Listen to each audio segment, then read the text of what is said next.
பாத்திரம் ஏந்தி வந்தேன் ஐயனே ஐயனே.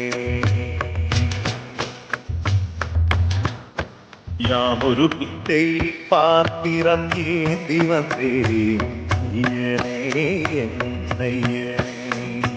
பிண்டம் என்னும் இரும்பொடு சதை நரம்புதிரமும் அடங்கிய உடம்பு எனும் இத்தை பாத்திரம் ஏந்தி வந்தேன் ஐயனே ஐயனே.